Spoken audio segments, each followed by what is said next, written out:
Hello, everybody. Welcome back to the I Foster Juice podcast. I'm your host, Juice, and I'm here with my co-host, I'm only going to wash my hands when there's a pandemic outbreak to my dirty American, Reen. What's going on?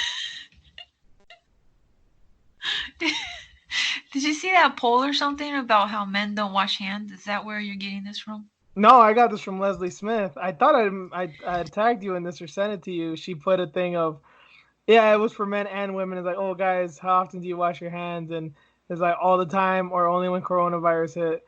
And then she did it again with women in a separate poll. And it was like basically identical. And Americans are fucking dirty. Are you kidding? Oh, yeah. Oh, my God. And she's like, this poll hasn't even been up like, I think like 11 minutes. And I'm already concerned because it was like 60% only during coronavirus. For the women, and I think she was saying this like I expected better out of you girls or something, and yeah, I'll send you the stuff later. But I was pretty sure you've seen this, given that we both love Leslie Smith and you are a germaphobe. Oh my God, please tell me they were trolling. It has to be a troll job, right?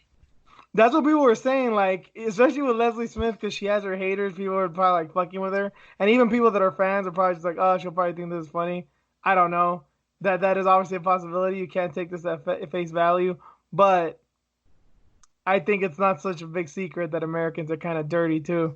Yeah, I mean, I see it. That's why, like, from when I was little, like, taught from a very early age, like, you don't touch that handlebar. You don't touch that, like, door handle, like, as you go out, because there's some people that do not wash their hands, so you don't touch it. You take like extra piece of paper, and just hold that on to, hold that with you, and then until you're ready to go out, like open that door and throw it away or whatever. But yeah, you don't touch that shit because people don't wash their hands. I see it. It's sad. It's nasty. But I was hoping that it'd be a troll job because of the high percentage. I don't know what it ended up in. I only caught it when it was first happening, when she first posed the question and like the 10 minutes that followed it. I don't know. And again, we can't take it all seriously, but yeah. It makes me grow. Like you said, I'm a germaphobe, so it makes me cringe, dude. Like that's so nasty. You can't help it. You're Asian. I mean, it's in your DNA. God.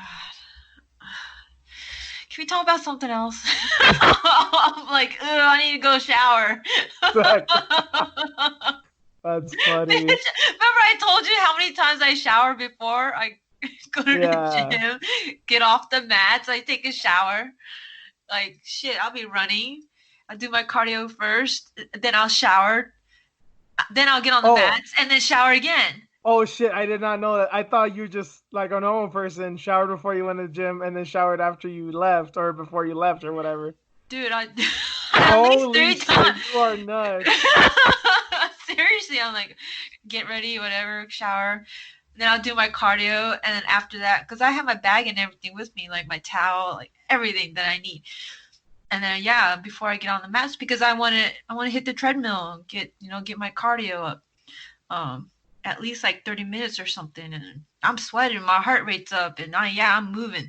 So I'm like, okay, I need to go shower again because I don't want to be all nasty when I get on the mats. I'm trying to be courteous to my training partners, man. So now I'm like fucking sitting here all like, oh shit, I need to go shower. Just hearing this fucking all these people not washing their hands. Holy shit, man. I need to go like sit in the tub of like, what's this, that like extra bacterial shit? God damn, Purell, yeah.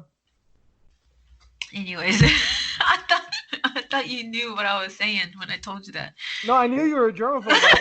I didn't know the details of you taking multiple showers at the gym. God damn. Dude, I don't want to get staph either. Well, yeah, I mean, there's a good reason. It's crazy. I'm not saying you're it's bad of you. It is a little funny. Dude, it gets really sweaty and nasty in jiu-jitsu. It Of does, man. course. Even if We're it's just drenched. that, yeah, even if it's like just 40 or 50 minutes of rolling, we're just soaked. Like we're already like sweating, like even like after warm-ups or even during warm-ups, we're like sweating our asses off because we're wearing that jacket. So yeah, we're wearing a gi. So yeah, it's not for everybody. I think a lot of women like don't want to train because of that too. Like sweaty, Mm, big old sweaty men. tend to go on tangents, and I'll keep this one short just because obviously coronavirus is in the news. We try to be current a little bit with you guys. Don't worry, we're gonna talk about coronavirus later because you really can't escape it at this point. Not not literally speaking, but I do wonder. This is a complicated issue. It's affecting obviously everyday lives, travel, the economy in some sense. They just canceled South by Southwest, but you got to think how much is like the presidents of Clorox just loving every second of this shit, man. They're making so much money right now. Those wipes are fucking. You can't find those shits anywhere right now. Lysol. Yep, they're just rubbing their hands together and all that Purell and all that shit. Like we got you bitches. All you always thought it was just for the OCD people. Now look at you. Well, I don't think white people are buying it, right? Oh no, they're buying it. Well, around here, obviously I live around a lot of Mexicans, so the Mexicans are buying it. But yeah, I'm sure the whites get really when there's a scary shit in the news, they tend to act. You know, anything they might take away the guns, buy a shitload of guns. There might be an earthquake, buy all the water. There might be this and that, get all the canned food and the space blankets. But I am ashamed to say that I have a cousin, a Mexican cousin, mind you, that does have a space blanket. And when she told me that, I damn near disowned her. What the hell's a space blanket? Exactly. We'll Google this after the show, and you will be in awe. It's an amazing thing. Holy shit. Okay. Yeah. Well, I'm I here to asked, teach. I'm here to teach you the stuff here and there, Ian. huh? Well, I asked my mom, should we buy 10 bags of rice? Just to make sure. Well, Just in case, man. Like, long as you have rice, you're good. can't run out of that rice. You're right. For real, man. Like, shit. Rice and spam, rice and eggs. As long as we have Yep. power, you know what I mean? Yeah, that Islander special. I knew that from my Filipino ex-girlfriend. Eggs, rice, and spam. Yep. Delicious morning breakfast. Hell yeah. As long as we have soy sauce with it too, we're good to Yeah. go. I mean the blood pressure is gonna be ultra high, but damn it, it tastes good. Hell yeah, and we can eat that morning, noon, and night too, so we'll be good. I don't know about the rest of you guys. As long as we have rice, we can eat anything. See, for me, it's tortillas, but that's another thing. Cultural differences. But we will talk about coronavirus later on. As we said, this isn't the end of it. Just up until the end of the show, we got a lot of fights to talk about. Big card this weekend. Not the greatest card last weekend, but a lot of action happened. So let's just jump into it. So let's get into our rewind of UFC Norfolk. We only covered 3 fights, and we will cover them momentarily because we're running a little late this show, so I apologize for that. This is kind of old news, but the news cycle has already passed by, and there's already been action on these fights. One fight that we did not talk about, which ended up being maybe the main point of attention in the card, was a fight between Jan Kudalaba and I forget the gentleman's first name, but Ankalaev. I don't even know where to start with this. It was over before it began, it seemed like. Yes, very bad stoppage. A few seconds in, they start wailing, and what's his name? Kevin McDonald, the ref, right? Yeah, I think it was McDonald. Yeah. He steps in while Kudalaba is slightly wobbly. But Yeah. I think what people are forgetting with this fight is Kudalaba's antics. I mean, I'm not one of these guys that's all like social justice warrior and talking about toxic, masculinity. But that guy embodies toxic masculinity, man. It's everything. He has to be puffing out his chest, fucking yelling, getting in people's faces, trying to start fights in the fucking locker room. Like he's that fucking guy. He's a fucking asshole. And he got up in Ankalaev's face. His commissioner guys had to get in. Like I wouldn't be surprised, and obviously this wouldn't be ethical. But I wouldn't be surprised if Kevin McDonald like just saw him hurt and instead of being worried about him, like, you know what? I'm gonna just call this shit because fuck it, you were acting like an asshole 5 seconds ago. but, but that's his fault too, because he should have stopped him at midpoint of the cage. He should have never allowed him to cross it for him to have like a hug it out session with his opponent before, the fight began. That's the ref's fault. He should have never allowed him to go that far. So he fucked up in the first place. And then he fucked up again. Yeah, yeah. I am not excusing McDonald. Really, I mean he fucked up. Even if this had nothing to do with it, he fucked up. It was a bad call. But yeah, he was not in command of that cage, and as a ref, that is your job. He fucked up. But also with Kudalaba, man, I don't know how tough it is in Moldova. I'm not saying that it's a beautiful country, that it's a picnic every day, and you don't ever have worries. I'm sure it's rough. He looks like a rough dude. But he was fighting a Russian, and not just a Russian, a Dagestani. You're not gonna scare that motherfucker, man. What the fuck are you trying to do?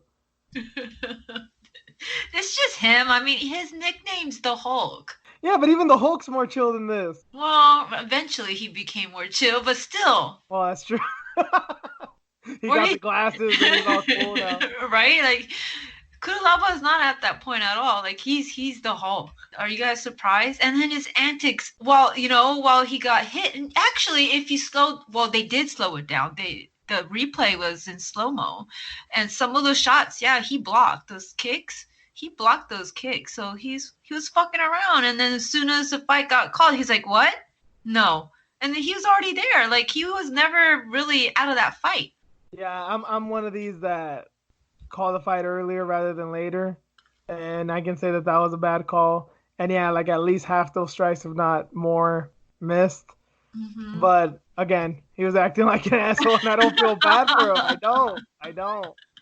And again, this is old news because they already announced the rematch. I mean, I guess it seems like the most natural way forward is because it didn't really get resolved. But yeah, let's see if he calms down now. Well, I'll have somebody that's better, in Denver control of the Gliada. cage. You need a there you big go. motherfucker in there, like, because those are some big dudes, man. You need to command their respect. That's true, and he doesn't give a shit. Who did he tell? Like you're an asshole or somebody? Who did he? What was the MVP? Was that it? Yeah, that's right. He don't give a shit. Yeah, you need a guy like that. He's not the perfect ref. He's fucked up a lot of times, but he's usually more letting it go longer than it needs to than calling it prematurely. And in this case, that's probably what we need. So that's that. That's the one of the fights we did not cover. We covered basically the female fights and the main event. And one of the fights was the two main fights in the featherweight division. Figured that was noteworthy since there's not many of those. Megan Anderson beat Norma Dumont, knocked her out in the first round. And Felicia Spencer TKO'd Zara Fern also in the first round. Similar time frames, both impressive in their own ways, also not impressive in their own ways. This is kind of a moot talking point because it has been announced that Felicia Spencer is the one that got the title shot. She's going to be facing Amanda Nunes at UFC 250. We're going to be talking about that. But it was just, I don't know. I really have not been impressed with Zara Fern. That performance showed me the same, that she's not a very good fighter. It's kind of hard to say with Norma Dumont because she wasn't defeated. She's 4-0, and she was actually doing decent against Megan till she got knocked out. But at the end of the day, she still got knocked out. I mean, I don't think we feel bad for Megan Reen. I definitely know you don't. But it's one of these things like, how much more, what more does she need to do? Is it just that she's got to, I mean, because she didn't beat Felicia, and I don't think she's going to beat her. So you can't, like, what's her path to the title? Is there even one? The only path is to wait until Spencer fights Amanda, and then with this pregnancy announcement, who knows how long she's going to be out on baby bonding, and she'll be ready to go train and get ready and prepare. So she's going to have to wait for a while. In the meantime, hopefully we'll see some more fights out of her because I wasn't impressed with her this upcoming fight. I mean, I was impressed with her coach. How good did James Krause look? I just want to point that out. I was paying attention to him the whole time. They got like a little frame of him like coaching her on the cage, and I was like, look at James, he's so handsome. I was paying attention to him more. Um, but yeah, like I don't know how long she's gonna have to wait for it, but I'm not mad at it. I think Spencer is definitely more deserving of it. She's been in the UFC for a short while, and she's had some good performances. Unlike Megan, we're still waiting. Like this is a great knockout, yeah, but Dumont was a 4-0 fighter. She was just the body for Megan, right? I don't want to say she's a counter or anything, but she wasn't as experienced. Yeah, if we want to talk about cans, I'm pretty sure Zara Fern is more in that camp than Norma because even though yeah she was 4-0 undefeated, she has a. I'm not saying Zara Fern's dead in the water and she should just quit fighting or anything like that, but she's not been impressive. She's not a good fighter. Definitely not in this point of her career. Norma's, I think she's pretty young, and this is her first loss of her career. She can bounce back. I can see Norma in the UFC. I don't know how much longer they're going to keep Zara Fern, but then again, there's nobody at 145, so who the hell knows? And I'm quite confident if they match them up, which I think is likely if they are going to keep her around, I'm pretty sure Norma would beat the shit out of Zara Fern. But yeah, like I was saying, I'm not sad about Megan. I think Spencer is probably the right one because she's fought the tougher opponents in the UFC, and I think she'll be a better match for Nunes than Megan would. It's just one of those things like I was just one of those things I kept wondering like where does she go from here because it's not like she has a lot of competition to fight. It's not like she can really keep busy. And if she wants to just wait for the title shot, there's a lot of questions in that too. That's not exactly the smartest thing. And also, who knows if Amanda's even gonna come back? I mean, we know she's gonna fight Spencer. That's gonna happen. But after that, and the baby's born, shit, she might see her daughter and be like, "Oh, that's it for me. The fighting thing doesn't mean shit anymore. I'll just retire on top." Yeah, that's true. So would be interesting. I mean, if she does retire, what are they gonna do with the division? I mean, who's gonna be psyched for me? I don't know. Maybe Felicia Spencer could bring some excitement as champion. She seems to be getting better. She's quote unquote like how Macy Barber would say marketable. Obviously, I'm a fan. She's Canadian. She's gonna have the Canadian fans behind her. I mean, I guess there is something there, but I guess this is a good segue. We're constantly asking about what's next for featherweight and should they even keep it around. And the way that Davison Figueiredo versus Joseph Benavidez happened, I mean, I've been adamant that they shouldn't get rid of flyweight ever since they brought up the idea. I like the division. I still do. But Davison Figueiredo did not make weight and knocked the fuck out of Joseph Benavidez. I thought it was the nail in the coffin as he was hammer fisting him as he fell. But apparently there's going to be a rematch of this shit too. Yes. Yeah, about that. What's your whole take on it? Go ahead, just talk about it because there's a lot to digest here, and I don't even know where to start. It's just crazy to me that like ever since DJ left, it's just been in shambles. Even worse than it was. I mean, the belt was held up for how long because of Henry Cejudo, and when we finally get this fight, cool, and Figs missed weight. So that was already, fucked up in the first place. And then he knocks out Benavidez in devastating fashion. Like, I was heartbroken for him because I did pick him too. But, I mean, shit, man. I thought it would be his time. But now they got to run it back again. And it might happen again. He might get brutally knocked out because Figs is just a madman. So. Yeah, it was so weird that like that should have been his coming out party. That could have been like the guy. Yeah. He could have been bigger than DJ. Obviously, DJ is still going to be the best flyweight ever. I don't think that's going to get beaten. But on the excitement scale, it doesn't really get much more exciting than Davison Figueiredo. I mean, that first round where he damn near broke Benavidez' arm, and then to knock him dead in the second round, that doesn't happen to Benavidez. That jiu-jitsu sequence, that ground sequence was just high level shit. Like that was fucking amazing. I don't know how he got out of that, but I thought he like fucked up his arm really bad. And props to Benavidez, he kept fighting, but I guess it was a headbutt that was honestly Benavidez' fault. He kept leading with his head, and it just happened, rocked him, and then he got a right hand from hell that fucking sent him crashing to the canvas. Mhm. And you feel bad for the guy. It's not fair to Benavidez. He was overweight. This was his title shot. I guess the only thing as far as fairness goes is like, well, Figueiredo couldn't win the belt, but as me and plenty of people watching that night thought, like, well, that's the end of the division. I guess it's good that they're not saying goodbye to it, but what's the point now? I mean, are they just resting in their hopes that Benavidez gets the belt?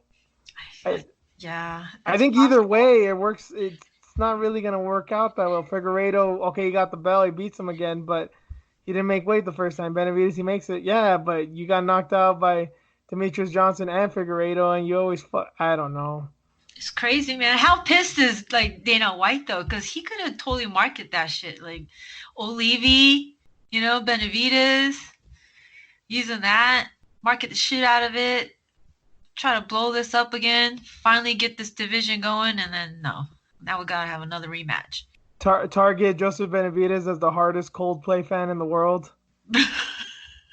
Hey, did you see this with Demetrius Johnson? No.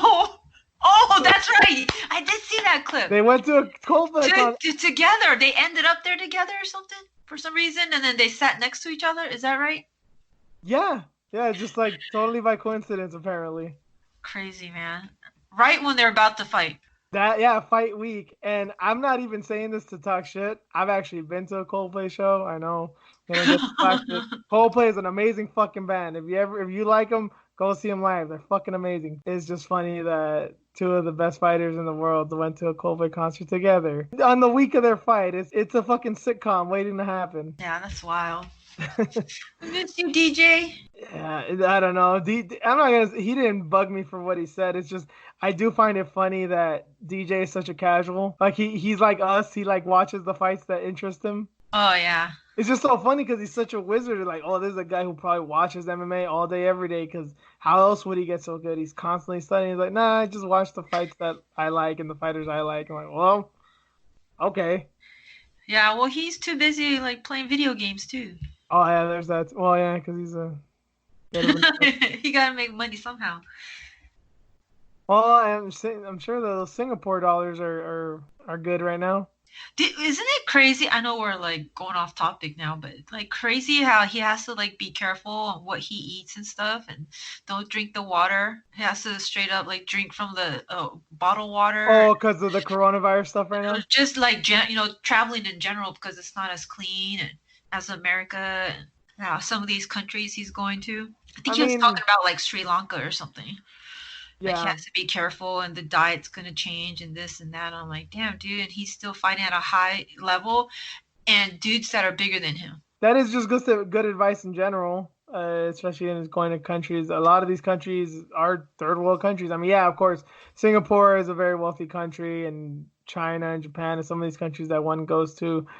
It's not like they're just going to these fights in these like really fucked up, dirty arenas or nothing. It's just, yeah, some of these countries are third world countries are not exactly all there with regulations and cleanliness and hygiene. So yeah, it's probably good to do that. Now they ain't got Perel like hanging everywhere. Some of y'all motherfuckers don't know what that is, obviously. God damn it. I'm still stuck on that. Oh Lord. We have a lot to talk about. You're gonna forget about this by the end of it. No, you're gonna remember it again because of our news story. But anyway, at least that's somewhat comical. Yeah, I think it's just best to leave that here with the rewind because it's all done. Spencer's next for Nunes at 250. She's going down to Brazil. Good for her. Figueiredo Benavidez rematch. It is what it is, I guess. I don't know what to make of it. Again, I guess it's just like Terminator. Judgment Day has been postponed. I don't know. Or Judgment Day is inevitable. I don't know. I don't know what's gonna happen there, but we just have to wait and see. So with that, let's get into the preview of UFC 248.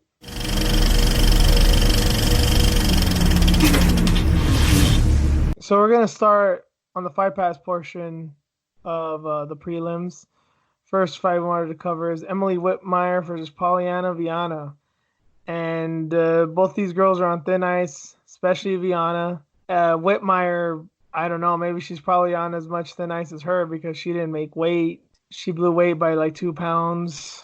So yeah, kind of a do or die type match. I'll just start with you, Irene. What do you think about it? I don't think this is the first time she missed weight too, right? Or I'm oh not no, no, sure about. no, maybe it is. I thought she missed weight before too, but yeah, it sucks, man. I like Pollyanna too. She's on what, a 3-fight losing streak? Yep. Oh, that's tough. And the girl she beat in her UFC debut was not impressive. Maya Stevenson is not UFC caliber fighter. So yeah. Mm, yeah. I mean, I know she kind of had some clout for a while because she beat up that mugger in Brazil. Pollyanna's still a bad chick, but these girls in the UFC are whooping her ass, man. It sucks. I might have to go with the girl that didn't make weight, Emily. And I think for that reason alone, I'm gonna go with Pollyanna. I don't have a lot of faith in her. This is what the nuance that this is more of a thing that I'm rooting for Pollyanna than that I'm actually would be willing to place a wager on her. It sucks that Whitmire didn't make weight, but because of that, kind of by like default, have to go with Viana. If she loses, this is gonna be her fourth loss in a row to a girl who didn't come in on weight. That's some real shitty stuff. So I don't wish that bad on her. So I'll go with Viana, I guess by default. Next fight, Darren Wynn and Gerald Mearshart are going to fight on the ESPN portion of the prelims. Darren Wynn, he's coming off his first career loss to Darren Stewart. Gerald Mearshart, I believe, is also coming off a loss to Eric Anders. I don't know. I feel conflicted with Wynn sometimes. I mean, he's not super young. You need to get him in there. And Mearshart, I think, is a good test, but I don't know. That last fight worried me. Yeah, and that I always look back on like the size difference too. There's always going to be that. Because he's 5'6" and now he's fighting another person that's taller than him. He's like 6'1" or something. Yeah, unless he can just drag him to the ground and keep him there, then yeah. But this will be tough, man. Speaking of blowing weight, didn't Win blow weight in his last fight with Stewart too? Yes, I think so. I think you're Yeah. right. Yeah. Yep. We got to look forward to that too, because. Oh wait, no, I think he did No, make weight, right? yeah, he made weight. But there's also a question of was it a good weight cut? Because just because you made weight doesn't mean that you're all there. Right? I know. Yeah. He's a tiny, stocky dude. He's DC for real, so And we know DC's had weight trouble. Not that they're the same person, but yeah. they do have a very similar build and obviously a similar style. And given that that's his protege, it figures. I guess similar to the last fight, I'm going for Win. Mearshart didn't blow weight or nothing, but I am a fan, and Mearshart's a good fighter, but I still believe Win has what it takes, and I still think he can go kind of far in this division. I hope so, man. God. He's Gilroy too, I think. No, he's not from here, I don't think, originally. But he like fights out of here. Yeah, he's originally from Missouri. But he's still AK. So automatically being the NorCal guy, you're going with Win, right? I don't even need to ask. I don't have a lot of confidence in it. But yeah. I'm praying, man, because that would suck if you guys walking papers or something. So yeah, win for the win. Basically the headliner of the ESPN prelims, Sean O'Malley is back against Jose Quinones. This is a fight that should have taken place. I think this was originally supposed to take place in the Conor Khabib fight. O'Malley had his picogram issues, and then once again, he'd been hurt, and then he got hurt again, and basically it's been 2 years since he's fought. Jose Quinones is this guy. They always use him as the meter. If you can beat him, you might be a star / prospect in the division. If you can't, probably not UFC caliber. Given that it's been a 2-year long layoff, it's definitely way more significant than it would have been at that point, because that would have been a tune-up fight, whereas now it's an appropriate matchup as opposed to a tune-up fight. So what you got, Rain? I think he talked about like cutting off his head or something. O'Malley wanted to cut Quinones' head off? No, Quinones like cutting his head off and like offering it to the gods or something. Oh yeah, that he wants to be like an Aztec warrior, and I'm gonna take his heart out and for the sacrifice or something. Yeah, I did see that. Very intense. Yeah. Like terrifying, dude. I'm like, come on, calm down. He just came back. Leave him alone. Well, I was actually gonna just say that it's like that may have something to do with it as far as Quinones. I don't think he hates O'Malley or nothing. I think he's probably just pissed because it's like, man, I've been fighting this whole time, win or loss. I've been working. This guy hasn't fought in 2 years, and everyone's like, "What about O'Malley? What about O'Malley?" I think he just feels like he's not getting the respect he deserves. So that's probably why he's like, man, fuck this guy. I want to make a mockery of him type thing. That's true. I get it. I gotta go with Sugar though. I probably just get it because I'm Mexican though, and maybe something in my heart wants me to sacrifice people on top of a pyramid. I don't know. Make pozole out of them. And Huh. yeah, yeah. If you guys don't know, I did learn that recently. I shouldn't be surprised, but pozole, that tasty Mexican dish that a lot of people love, it wasn't made with pig's meat originally. It was made with humans Oh because we shit, were son. cannibals. Yes, the Aztecs were cannibals. Hmm Oh, I'm never ordering that again. Just kidding. That shit's hella good. But yeah, that's where that's from. But I was on a martial arts chat earlier this week and we talked about this fight and I went with O'Malley. One other thing is like I've never been a big O'Malley fan, still not really I'm still not really a fan, but it's kind of hard not to feel for the guy given all the shit that happened with him regarding USADA. It's just really tough to know how he's gonna come back. I don't think he's injured or nothing. I think the time off probably, if there's one positive thing, it probably helped him with healing up his leg, which was obviously hurt in the Andre Sukumtop fight, his last fight. Maybe he's been able to heal up injuries in the time. Maybe that's the one good thing. And I want to go for Quinones. He is a good fighter. He's a decent fighter, but he's just never really shined in these type of fights. So because of that, I just think that O'Malley's gonna do what needs to be done and what the UFC wants him to do in this type of matchup. So I think he'll probably get a decision win. Next up, heading on to the pay per view, the main card opener, I believe. Yep. Alex Cowboy Oliveira is gonna fight Max Payne Griffin. I love Max Griffin's name. It's the shit, but nickname I mean. But I I know this is probably not relevant. It's definitely not relevant to the fight, but I don't know. I do find it weird how nobody's really given Cowboy Oliveira any shit since the news came out about his alleged domestic abuse and going off with his kid, driving drunk in the streets of Brazil and all this shit. Apparently, he was questioned on this earlier this week. It's the first time he ever addressed it, and all he kept saying was, "That's not true. That's not what happened. That's not true." He didn't offer any clarification on those subjects. It's not like he said, "Oh no, what really happened was this, this, and that." He's just saying that's not how it happened. That's not exactly true, and no, you're wrong. And I don't know how the legal system works in Brazil. I don't know what has come of this. Apparently, he's still with the woman that did this, who is pregnant with her second child, but his 11th child. That should some red flags about parenting abilities. I don't know. I'm just of the opinion from what I've gathered that he's a bad dude. I was a fan of his because he was kind of exciting. I did like to see him fight, but now anytime someone's gonna show a video of Gunnar Nelson slicing him open with that elbow, I'm just gonna watch it with glee. So it's not as scary as it once was. So fuck Cowboy Oliveira, and I'm just gonna go with Max Griffin. I've always liked Max Griffin, and I do think there's gonna be a good fight. And Oliveira has not looked good, so it's not just that I'm going for Max. I really think he can win. Do you follow him on Instagram? Max, Yeah. I know I follow him on Twitter. I don't know about Instagram. Oh, you need to follow him on Instagram. He's pretty funny, man. He's always like posting memes and shit. Is he from NorCal? Yeah, he's from He, Sac. oh, okay. I'm like, I feel like he's from California for some reason, but I've never followed him too closely. Yeah, he trains at MMA Gold with Aspen Lad and all that Oh, up there. who's he going out with? I think it just came out that he's going out with another fighter. I forgot. I think I saw that on. I think she's a UFC fighter too, or Invicta fighter. I forget who it was. Are you sure that's not Duran? I'm not Macy Bar. Jesus, no, sorry. What? Mallory Martin, right? Yeah. Yeah, no, you told me that. No. I think it was Max Griffin, but I forget who it was. Oh, okay. But anyway, it's Yeah, besides the point. he's a good dude, man. There's like a old ass gym that's been around here for years and years and years. He like trains there, like maybe 10, 15 minutes from here, from my house. So he's hella local, dude.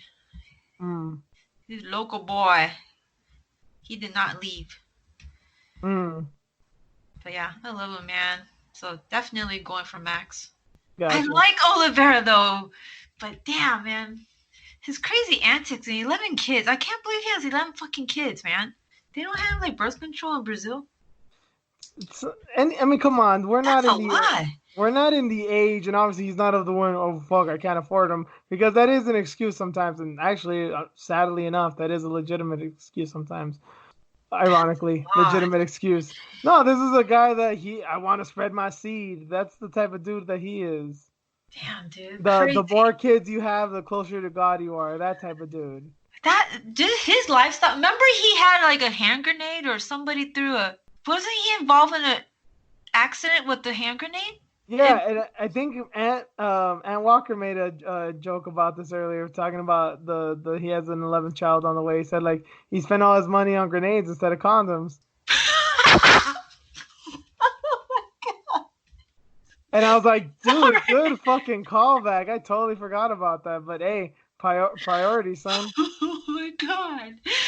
Oh my god. I'm in tears right now. That was a legit reaction, folks. Oh my god. Aunt's got the jokes, man. Oh, you guys are killing me. I love Twitter sometimes. Oh, just on a side note, not to do with this fight, but I didn't get the tweets because I kind of rushed this a little bit. But Rena and I have been talking about doing. We haven't really done tweet of the week lately. We might bring it back, but one thing we do want to bring, since we love shit talking and roasting, we might start doing like player hater awards, like player hater of the week, player hater of the month, and we'll see at the end of the year who has like the best roast of the year, since that's the shit we're into. Jordan Patu, Ant Walker, G Spot, Mac Molly, Eric 303. These guys are going to be all on the list. I'm sure of it. So, and if you guys want to be on the list, up your game. Get them jokes in. Should we call it the MMA roast? No, it's too close to that one dude. What the fuck is his name? Oh, Adam roasted, Hunter. huh? Yeah, we gotta come up with something. But yeah, that's what I'm saying. I'm thinking like the player haters ball or the player hater gala or something. So, yeah, I dig it. But back to the fights, Oliveira and Griffin. Yeah, Yeah, I picked uh, Griffin. Yeah, you of picked course. Griffin. Okay. I just find it crazy that you're. I mean, I understand Oliver is exciting. He has wild fights, but given all the shit that has come out about him, he's just looks like a piece of shit, man. Looks and sounds like it, and can't put that in the rear view.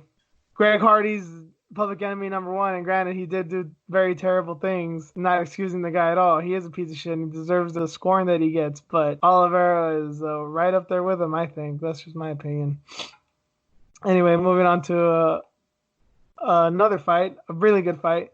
Beneil Dariush is going to fight Drakkar Klose. Drakkar Klose is one of these guys I've had my eye on. I think it was when he beat, who was the guy? It's a highly regarded prospect, and he beat him. He's very, very intense dude. Very in your face. A lot of cardio. Very mean. Very interesting name too, given how he looks like too. But Beneil Dariush too. I'm a big fan of his. He's the total opposite. He's a total gentleman, aggressive himself, but in his own way. He's a King's MMA fighter, but obviously also a wizard on the ground. Man, shit, this might be like probably the most tightly contested match of the night. Yeah, I was looking at this too, wondering who I was going to pick. Dude, I didn't know he was dating Courtney. Courtney Casey? Did you see that? Close? Oh, Yeah. that's what I was thinking about. It was close then. Okay, I thought it was I thought it was Griffin, but yeah, no, yes, it was close. Drakkar Klose is yes, he was dating Courtney Casey. Yes, I saw that in the embedded, I think, right? Yeah. I was like, damn, girl. You go, girl. But anyway, sorry. I got sidetracked. Um, I think Benil is more the better rounded fighter than Close, and plus he's a vet, man. So I can't ever go against Benil. Good old Benny. That really should be his nickname, good old Benny. Yeah, Good good old old Benny Benny. Beneil Dariush. So he's such a sweet man, Yeah, he's a gentleman. right? So yeah, I'm just gonna go with the vet. Mm. He's You on know what? he's on like a 3-fight win streak too, man. That's kind of hard to. I think you just convinced me, yeah, because I really do like Close, but if yeah, gun to my head, what is the more likely outcome? probably Dariush submitting him or just out grappling him for 3 rounds. So yeah, if I had to go with the smart money and yeah, I'm a fan of both guys, so I don't really care who wins or loses. So yeah, I think you're right. I think I'll go with Benny too for the exact same reasons. Now on to the real juicy stuff. So get Yes. strapped in, folks, because this is gonna be a while. We've gone at length talking about this fight for months, and it's finally here. Zhang Weili, my girl, is taking on Joanna Jędrzejczyk. I kind of want to talk about the technical aspect, but I kind of don't because there's so much intrigue here. And this isn't some wild shit talking thing. This isn't like DC and Jones. This isn't Nate Diaz and Connor level of like, this is a shit. I mean, Joanna's, I think, biggest feud was with Gadelia, and I think that was very legit. Not that these girls are making it up in this case, but Gadelia really, really, really, really hated Joanna, and Joanna likewise hated her, and most likely still do. But this fight, there's bad blood for sure, but Wiley's just taking it all in stride. This is, and then yeah, let's just go into the drama aspect of it, I guess. Seeing the weigh-in too, like the fact that Joanna offered her the handshake first, and Wiley was like, nah, but then ended up doing it because she's Asian and she's way too fucking polite and she can't be disrespectful in that way. Joanna did, that was the thing of like, we cool, we cool. There's nothing in Joanna right now that makes me think that she can win. Granted, she's very skilled. This is a very tightly contested match. This is skill for skill. It's gonna be a barn burner. It's gonna be super exciting. It's gonna be very close. But I think this is a fight about who wants it more, and I don't see anything to give me the impression that Joanna wants it more than Weili. Yeah, she can talk about it all she wants to, that, she's a queen and this and that, but just looking at her Instagram and then watching the countdowns, I'm like, is she really training? What's going on here? She looks like more like an Instagram model than anything. So I feel like JJ is completely overlooking Weili, and it's just crazy to me that, like, I didn't know this until you told me that she had that in the contract with the Watterson fight, that she will get the next title shot. I wasn't aware of this till, yeah, maybe like an hour ago about this. And I want to give her props as a businesswoman. Like, that's very smart. And honestly, I'm not going to say she deserves it, but she should definitely vie for that leverage. But she didn't even want the fight, remember? She didn't want to fight her. Not when she was not the champion. Yeah, so you don't get your ass beat regardless. But still, you know what I mean? Like, she was scared to fight her before, I feel.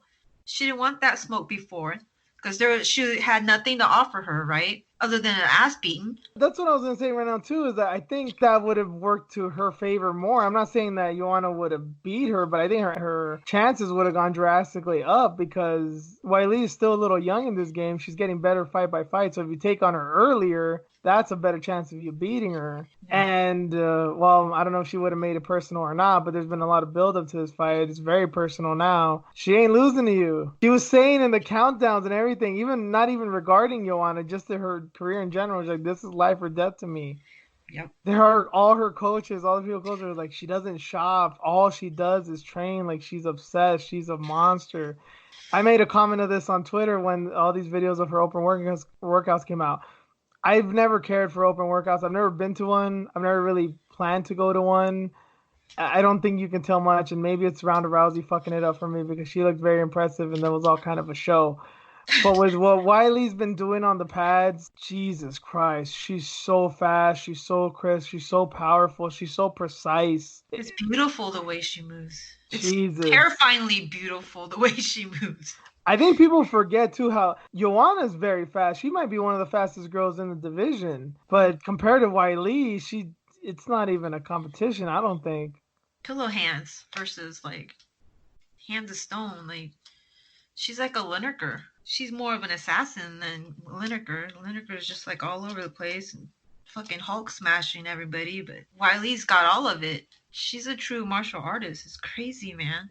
There's one thing about this fight that genuinely does worry me about Weili, and it's the fact that she has never gone 5 rounds. That is something that I don't think can be overlooked. Obviously, given Joanna's track record and her cardio, We know she can do it. Obviously, there's also a fight that she can knock her out in the first round or two, as she's predicting, and she seems intent on doing that. I do have a small fear if she does get a little overzealous, she's really gonna go for the knockout and might not have gas for 5 rounds. We don't know. We've never seen her get to this point, so it's tough to know. But if you look at everything else, Weili takes it. She's faster. She's stronger.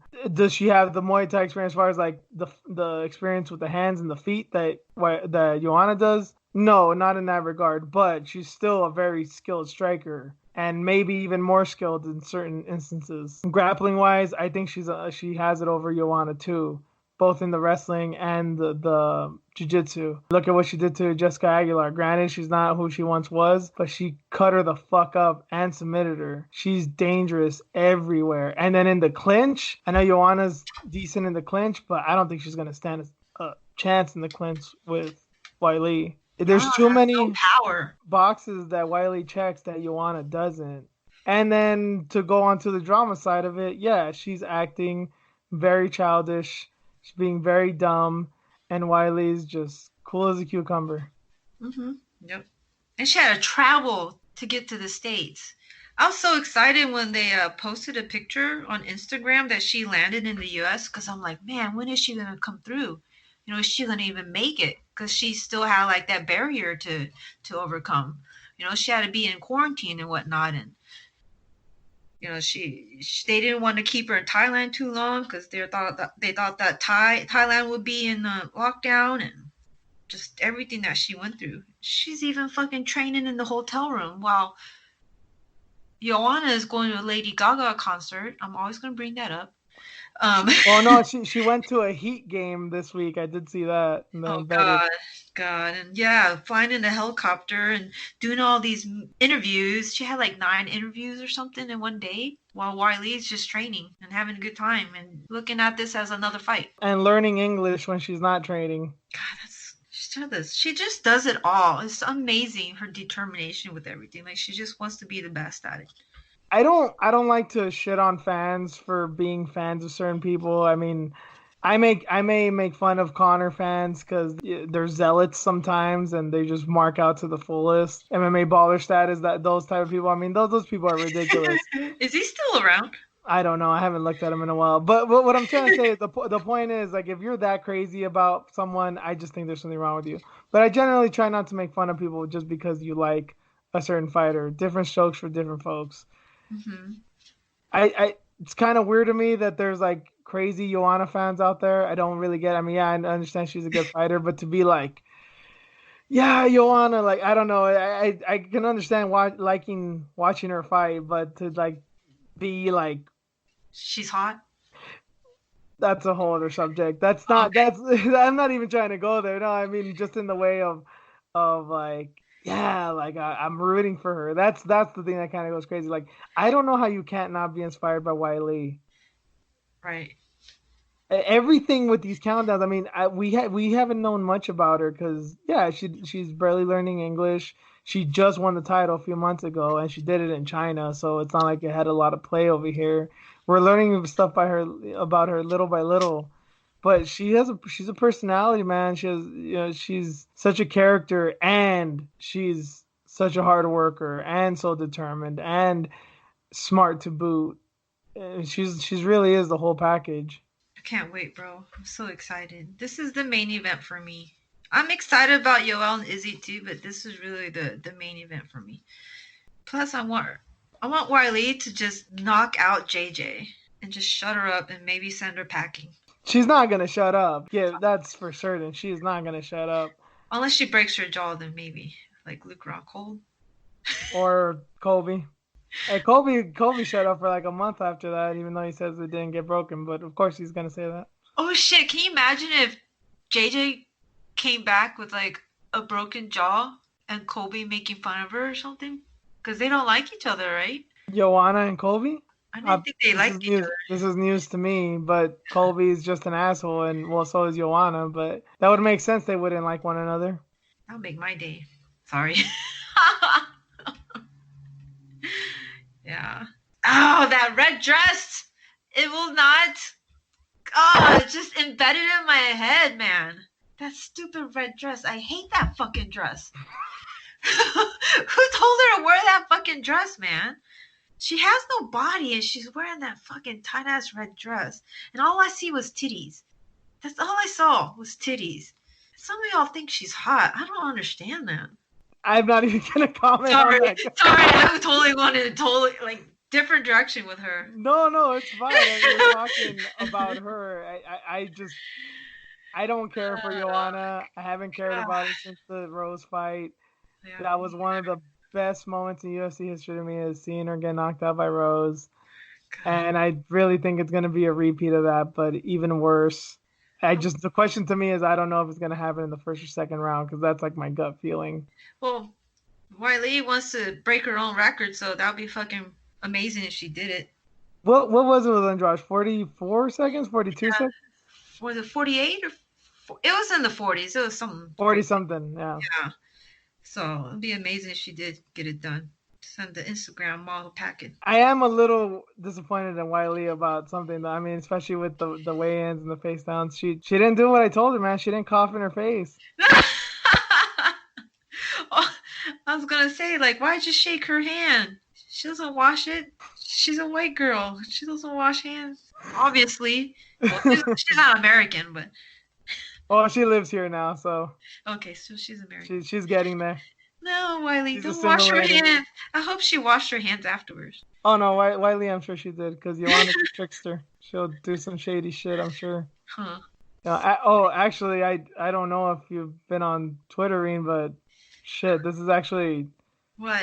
I just saw this notification that Joanna actually might be sick. Something's happening with her. No way!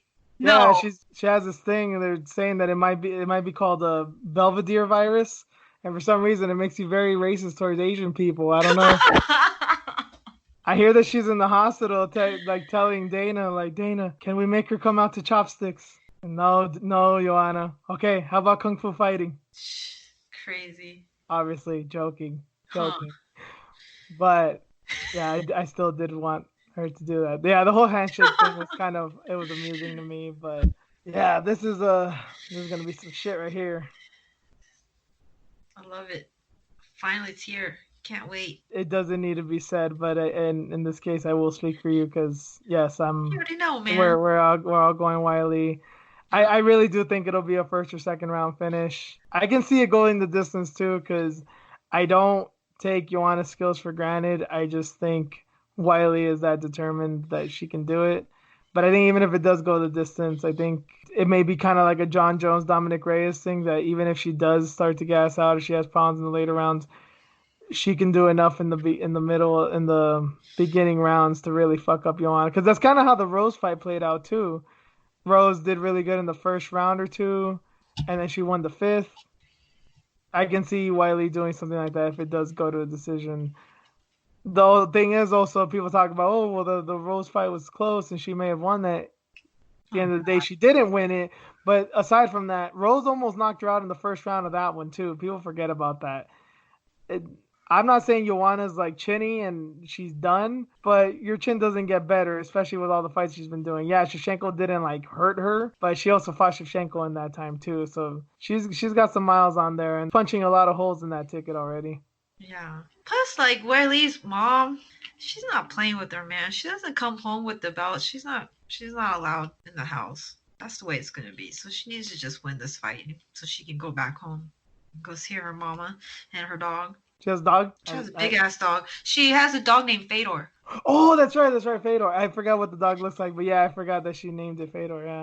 Yep. That's funny. She gotta do it for her mama and country. Yeah, she keeps talking about that, I'm gonna do it for the people affected with coronavirus or the country back home. She's in it to win it. Mm-hmm. She's not trying to win so she can have a cute boy, laying next to her, as JJ wants. That's her goal. Yeah, I didn't hear these comments. I didn't you informed me of them, but yeah, I that was something I missed, I guess. It was all embedded or something. Yeah. Pathetic. JJ, man, she's not the person she used to be. Oh yeah, the fiance broke up with her. maybe it's like, is there like fluids draining from her boobs, her boob job? Like something's going on there. Breast implant illness. I talked to Kat about that. She knows. As Yep. she says, it affects people differently because not everyone's the same. But as it's been a thing for 3 weeks now, we keep going back to titties. But obviously, we just got done with that fight. We got one more. We got the big one here.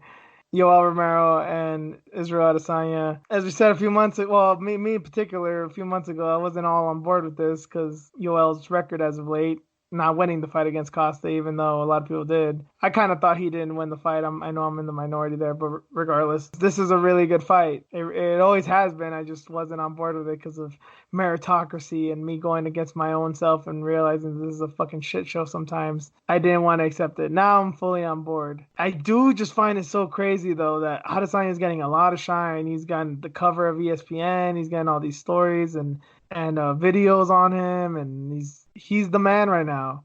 But Yoel is getting so much coverage himself, and he's the one that everyone's looking at. Like, I think he kind of became a viral star. Like, this kind of reminded me of some of the Jorge Masvidal stuff last year, like post Leon Edwards and Ben Askren, where it's like, who is this guy? He's fucking crazy. And that's what I see with Yoel, with his ominous interviews and the guy who you would never want as a father vibe that he's got going on. Fight week has been weird. I'll leave it there. I know. I've been like so focused on Yoel. I've only caught up with like parts of like what's been going on with Izzy because it's been on embedded. Yeah, everything outside of that, been so focused on what Yoel has to say and his inspirational, motivational speeches, terrifying speeches at the same time. One of the questions that were asked was, what was it? One of your regrets? And he said something like, "You don't want to know." We went from discussing about how we'll never really truly know, we might not ever really know Yoel's age, to this guy's a possible murderer. Right? It's like, oh shit. I think he killed somebody, but yeah. It's just cool to see more of him.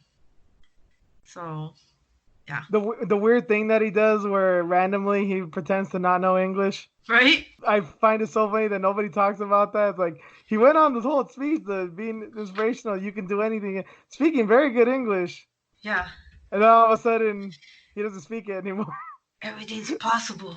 Go and take it. Whatever you want to do. Anderson Silva was the original one of that, of like randomly not knowing English. But I think Yoel's taking the mantle. Is he still getting money by chance? Or what happened with that, his lawsuit? It's a good question. We never figured that. We never got any closure on that, did we? No. And I mean, he doesn't really need to fight, but this man wants to fight well into his 50s. He wants to be Bernard Hopkins' age, which you think he was 51 or 52 when it all was said and done. He did get knocked out of the ring, so if that's what comes to Romero, I mean, I guess I would expect it out of Romero because he is such a character and has such crazy-ass fights that it would make sense that he would get knocked out of the octagon in his last professional fight at 52 years old, or whatever he claims he is. I kind of see him doing it. Going to 50? Yeah. Past 50? Yeah, I kind of see him doing it. He hasn't slowed down. He had a tough fight with Paulo. He had fucking wars with Whitaker. He's still doing the damn thing. He's 42. He's going to be 43 in April. Fucking insane, man. So I keep like going back and forth because I love Izzy too. Don't get me wrong, but I'm like that power of Yoel. It could just happen at any moment. And it's not like Israel Adesanya hasn't been knocked out before. Granted, it was in glory against other world-class kickboxers, but it's not like Yoel doesn't have power, as you just alluded to. Yeah. It only takes one. And Yoel hits hard. And the thing with Yoel is that it can literally, not just that it can come from anywhere, it can be anything. Right. He can knock people out with haymakers, with flying knees, elbows, and of course we know he's got a chin of iron. I mean, he got knocked out by Fei Zhao early in his career too. So I don't know. They seem to. It's weird. It's weird. Israel Adesanya went to war with Kelvin Gastelum, got hurt, but showed that he has a granite chin. But he got knocked out by Alex Pereira earlier in his career. And Yoel has gone through all these wars with Whitaker and all these other guys, Costa. He hasn't been hurt, but he also got knocked out by Fei Zhao earlier in his career. So I don't know. Maybe it's those things. Sometimes it happens to people. People forget. Nick Diaz got knocked out once in his career. Never happened again. He's got a chin of iron, but that did happen once. Same with Nate. There are those anomalies out there. I hope it like ends in a draw. I don't know. I love Yoel though. He inspired me to get off my ass this morning and go to the gym. Why? Because you saw that video? Yeah, man, it scared me.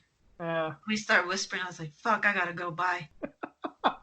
Daddy said go, so I'm like, "All right, got my bag. See ya."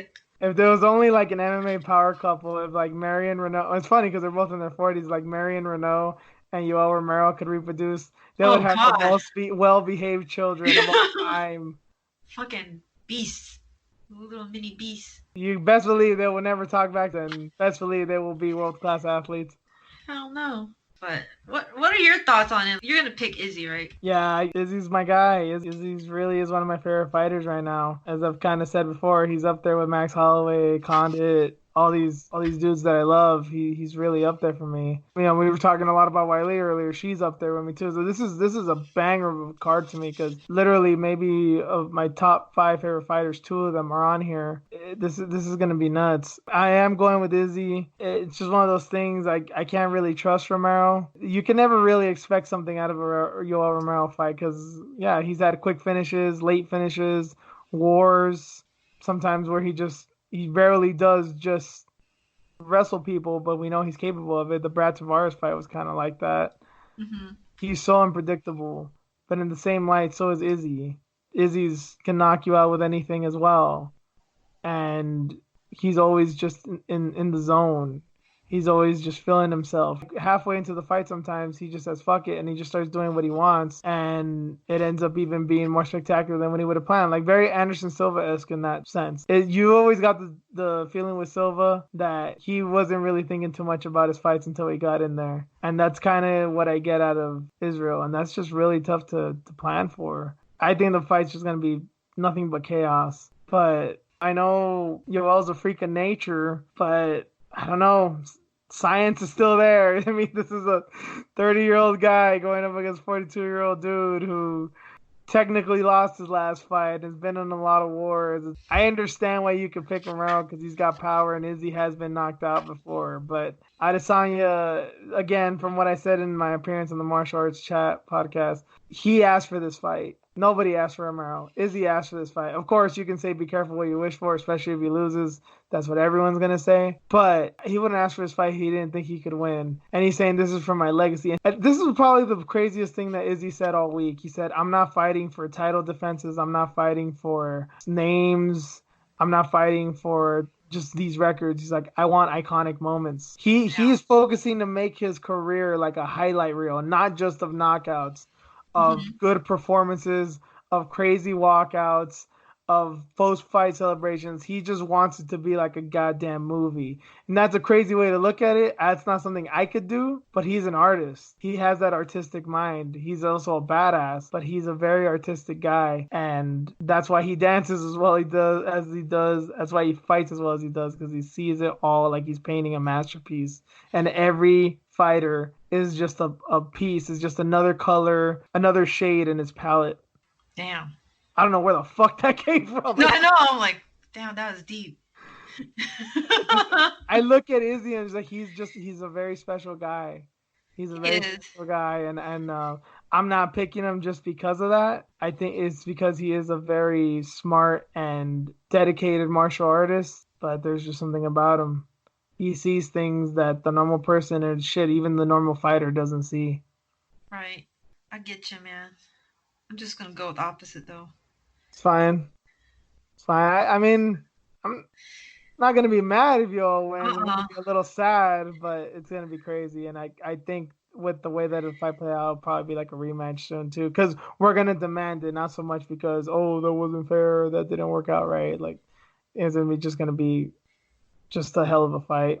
And fuck Paulo anyways. Fuck that guy. That's the other thing too, is like who knows when he's gonna come back. I mean, you told me that he's getting fake doctors to try and claim. Who knows what's going on? And then obviously, as we've always speculated with him, USADA and all that, crazy shit can happen with Paulo.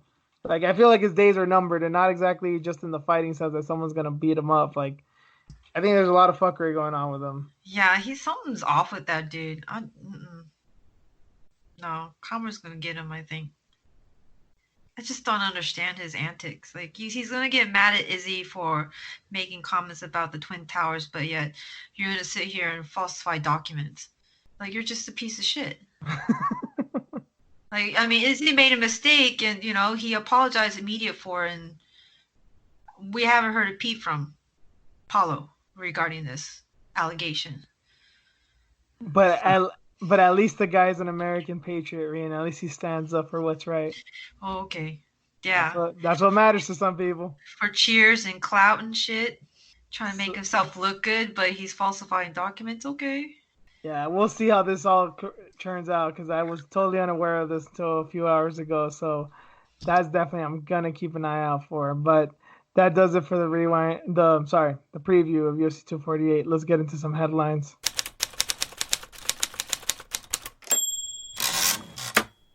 So, Rain, I actually feel kind of guilty here because I was joking about that thing about Joanna getting sick and all that. I was just making a joke. we put something on the docket regarding Abdul Razak Alhassan, and this is not a joke. This really did just pop up. I just seen this on SureDog right now, so I'm quoting here. Jury finds UFC fighter Abdul Razak Alhassan not guilty on all sexual assault charges. What? Yeah. Really? Yeah. Oh, wow. There was a lot of details that the two ladies talked about with their attacks, man. Wow. To add insult to injury, and this is probably something only I care about, terrible story all around. There's nothing that is good of this. But there's a trainer I really liked and respected, Stephen Wright. You guys may know him as the Warman. Stephen the Warman Wright is a kickboxing coach, very accomplished kickboxing in his day. I think he used to coach Johnny Hendricks back when he was good. He's Abdul Razak Alhassan's striking coach, and he's the one that announced the news. And he seems very proud of this. He tweeted Luke Thomas and Ariel Helwani, and he said, "We just walked out of court. Abdul Razak Alhassan is not guilty on all charges of sexual assault. We are free to go back to life." I don't know why he's involving himself in this of saying this we shit. There's nothing that says that he was involved in this sexual assault case, but this is just not a good look for a coach that I really respected. This is really not a good look. He's up there with Lloyd Irving now as far as piece of shit coaches. Wow, dude. Yeah, I'm reading it on TMZ right now. I don't want to go into details of this right now. I know it's probably important that we do. And Reen, if you want to go into it, I'll let you get into it. I think it's one of those things you kind of have to read for yourself. Me personally, we live in a weird age where it's either believe or don't believe. You hear something, especially in these cases, especially with all the Me Too stuff. A woman says something, no matter how small or how big, automatically believe her. There's people in that school of thought. There's people who never believe them because guilty till proven innocent. And I think there's some gray area there that needs to be addressed because it's not either or. This is my opinion. Me personally, I tend to look, when people say stuff like this, I tend to look for details that make it reasonable because I think most people are bad liars. And when you just start saying general scenarios, general comments, it raises questions. That's why what I talked about Cowboy Olivier earlier, I don't believe him denying the stuff that happened with his wife and his kid because all he kept saying was, no, that's not true, no, that's not true, and offered no clarity. To me, that's the sign of a liar. What these two women said that of Alhassan raping these two women, these accusers, they do not seem to be lying. There's too many details here of where they were at certain moments, of how they got there, of what he said, of what he asked, what he did, how it ended up. It's just unfortunate all around. I don't know where else to go from that after that. Yeah, I don't either. I put this on the docket to talk about just, his trial was underway, so it's like, okay, what I just mentioned about some of these details with these women, we can discuss these things. Now, I don't want to say it doesn't matter, but in the legal sense, he's been found not guilty, so these women unfortunately just have to live with that now. They were going to live with that regardless, but now they don't even have a sense of justice. I don't know. We weren't there. I guess there is some evidence saying that he didn't, but I don't know. Just the details is crazy. I guess he's been dealing with it for 2 years too. I didn't know that. That's the other thing that a lot of people they did bring this up when it first became news. He fought Nico Price last a few years ago. The allegations were already out before he even fought him, and the UFC still was putting him on cards. It's I don't know. Even if you think the best of this guy, you don't think that he did it. You know, you're entitled to your opinion, especially at that time. It was very early on. But I just don't understand as a company, why would you want to be tagged with a potential rapist? I know they're not technically employees, but you are employing them, you are contracting them to fights. That's not a good look. Just let it. Okay, he's got found out guilty now. I mean, I guess in the legal sense, he's clear.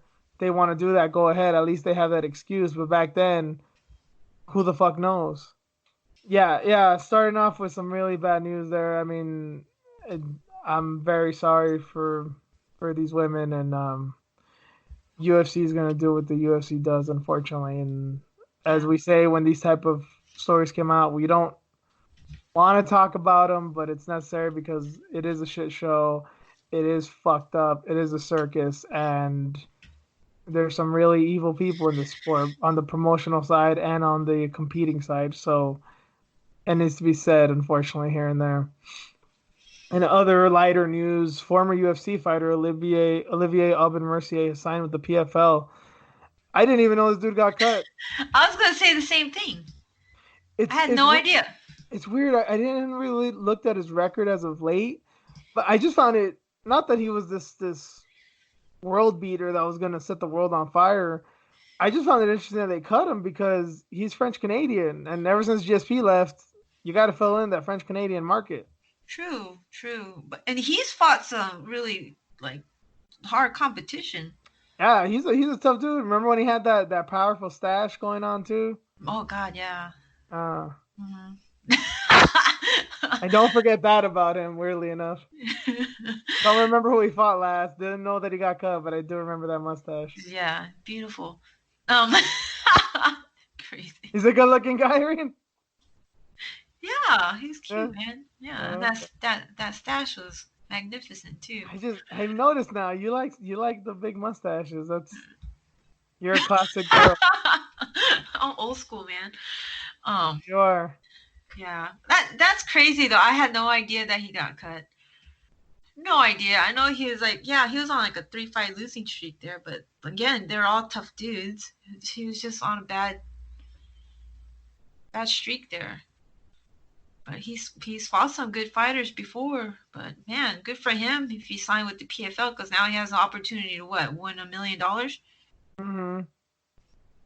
So Yeah, and I do not think he's an Ali guy. So he went on this his own way. You know, it's not like these are well you're cut, but here I'll take you over here, and mhm. it just brings up questions because the PFL does not have the best fighters. There's some guys that are really good, the Lance Palmers, the Ray Coopers. There's some good guys in there. Mhm. Um, Olivier Aubin Mercier is a good fighter, and he's probably better than most of the PFL lightweights. But I don't know. I don't think this is a given that he's gonna like win the tournament or do real good in there because when you get in different promotions, it doesn't always work out like that. Look at even like a guy like Rory McDonald who had the world in front of him. They thought he was gonna be undefeated for years and be champ and all this shit, and look at him now. And look at Musasi too. Yeah, it would be interesting to see that too, like because Rory signed with them too. So Yeah, exactly. seeing these two guys there, I'm kind of interested now. I might have to watch the PFL fights when Yeah, these like tournaments come up. yeah, it's gonna be way more watch TV now than it was previous for sure. In other news, Jessica Penne has seen her potential 4-year suspension has gone to 20 months. She can officially return in December. I'm confused with this. Me too. What? Like it got reduced because how? No official word that she snitched, right? Is that what it seems like to you? Like something happened and behind the scenes that we don't know about? Well, that's what it tends to be, but there's been no reports of that Oh my god, it's that just I've weird, seen. man. Because I mean, she was guilty for one thing that still stands, and then another thing that happened more recently that still stands, but they reduced it to 20 months because they somehow figured out that she wasn't actually cheating. The only thing I can think of, and we're taking it for granted that she in fact did not snitch on anybody. It could be a thing of maybe we still don't know what got in her system, what she did intentionally or unintentionally, and also if she did it once or twice or multiple times as they've kind of accused her of. I wonder if it's just a thing of like, okay, look, tested positive, is this issue, and then you test positive again. So what if it was a thing of like, okay, you tested positive, there's no going back now, but just tell us what you took. What did you do? Were you doing it on purpose? What did you take? What happened the first? And then I think from there on, and they probably just determined, okay, she probably accidentally did something. We'll cut it down a bit, or she came clean about it, so we'll take a couple months off, or a combination of two. I don't know. I wonder if it's a thing of that, like, oh, you didn't snitch anybody out, but you quote unquote cooperated with us because you were forthcoming about what you did. I don't know. Mm-hmm. That kind of makes sense though. There's also the possibility that she gave him free access to her OnlyFans account, so there is that too. Why do I keep going on about Penne and Rawlings OnlyFans?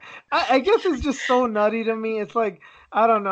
I'm really not trying to make fun of these girls. I like Penne. I like Rawlings too. I think it's just so nuts to me is that girls like Rachel Osrich are on the roster, obviously being IG models and doing whatever they do, and Penne and Rawlings just said, fuck that, let's just show ass and titties and get more money off of it. I guess I'm just giving them props because they're the ones making money. They're the ones being smart about it. I don't know. Props to them. That's just a comment. Just an idea that came to my mind. Sometimes I Yeah, don't have a filter. no hating at all. Nope. Nope. We gotta hustle. You gotta hustle, girls.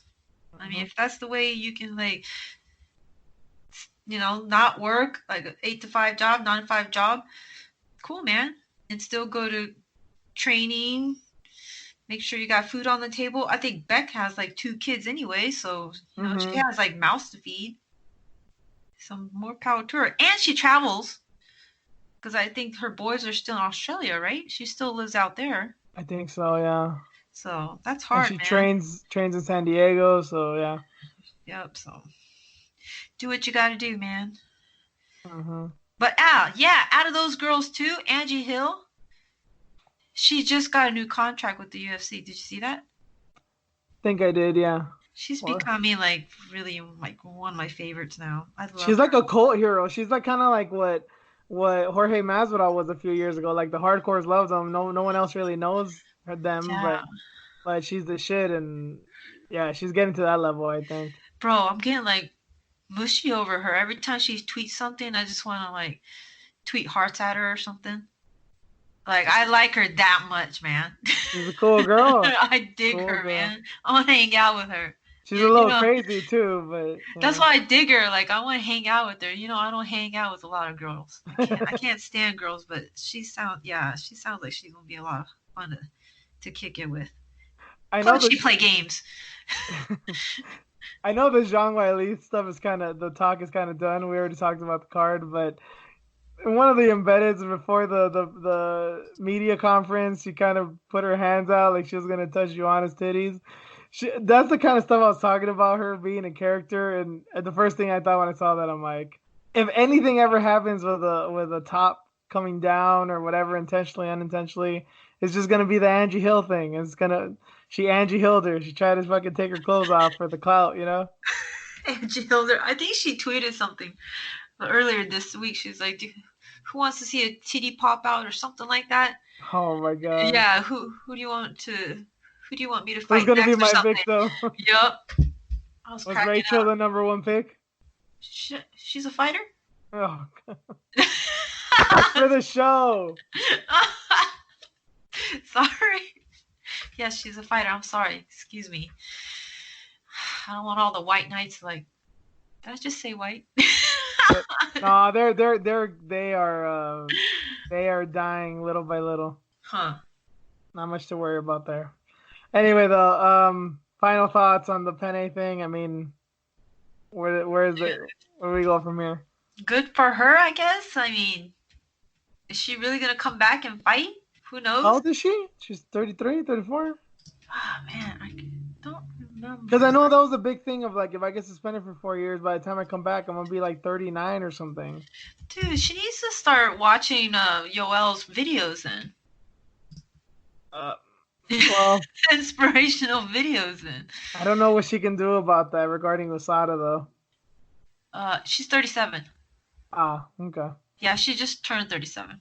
January 30th. Happy belated birthday. Okay, I guess she still has a little life in her. We'll see. Yeah, maybe train with you all a little bit and give him some of that no forgave Jesus, that juice, that the fountain of youth, whatever he's found. Deal with the devil, deal with Jesus that he made for his eternal youth. Yeah, yeah, maybe that's a good way to go about it.